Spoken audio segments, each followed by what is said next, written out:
The 2015 All-USA Community College Academic Team recognizes high-achieving two-year college students who demonstrate academic excellence and intellectual rigor combined with leadership and service that extends their education beyond the classroom to benefit society. 20 team members are named each year, and they will receive a $2,500 scholarship. The scholars are also featured in USA Today's editorial as well as on the front wrap in your seats. The late Dr. David Pierce, former president and CEO of AACC and former member of the Phi Theta Kappa Board of Directors, helped create the All-USA Academic Team program. Upon his death in 2014, the Phi Theta Kappa Foundation established a scholarship in his memory with donations received in his honor.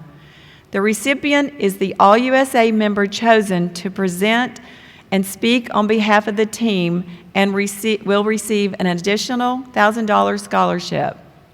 And we'll hear from that student now. The 2015 David R. Pierce Scholar is David Michael Patrick Yama. David?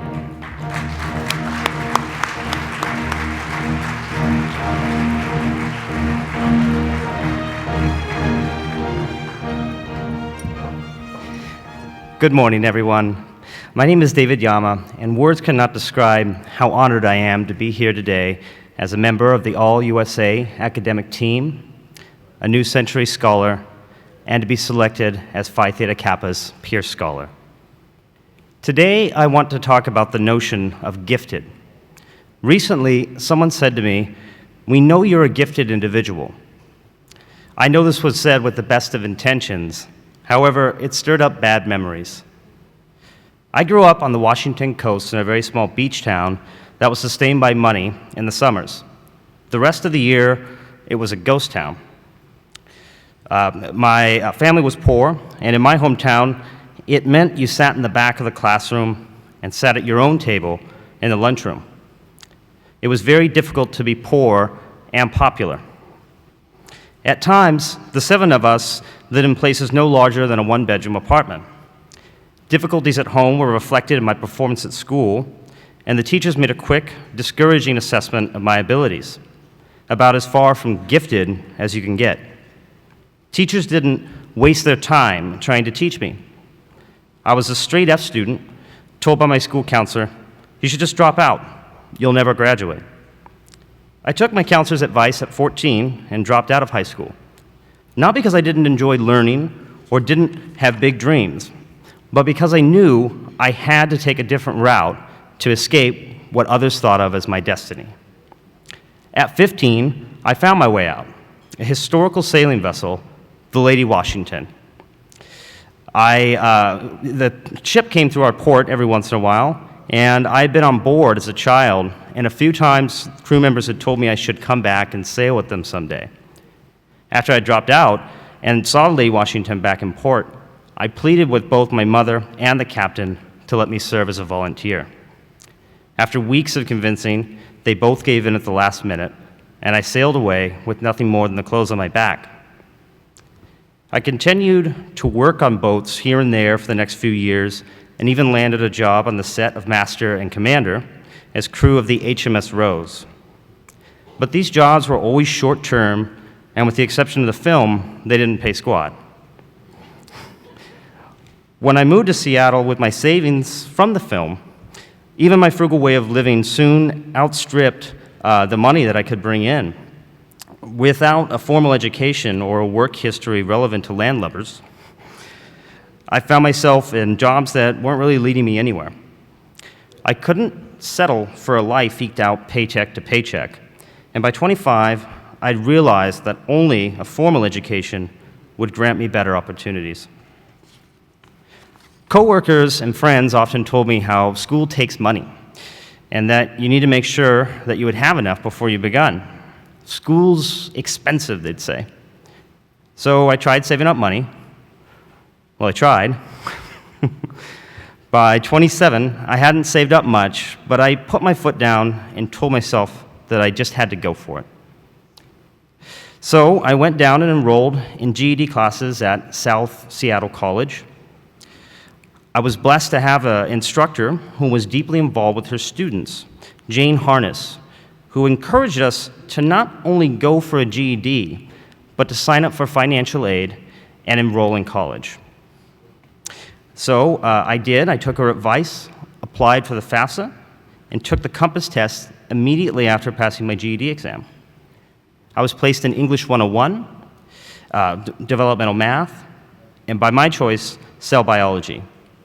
I'd always been fascinated by biology as a child, and that interest was still with me when I signed up for classes. I spent every waking moment studying, and after receiving a scholarship from my college, I was able to scale back on work and eventually invest myself 100% in my education. So far, I've maintained a 3.98 grade point average. I'm a researcher at the University of Washington working on possible treatments for Duchenne muscular dystrophy. And I'm heading my own project for which I will be the primary author, a feat not typical of an undergraduate, let alone one still in community college. In addition, through Phi Theta Kappa, I have volunteered in my community, tutoring at centers for kids whose families can't afford extracurricular help. These accomplishments have not been made because I'm gifted. My accomplishments have been achieved through hard work and dedication to my goals. My life's hardships and refusal to settle for less have led me to where I am today. And to take a quote from John Lennon, I'm not the only one.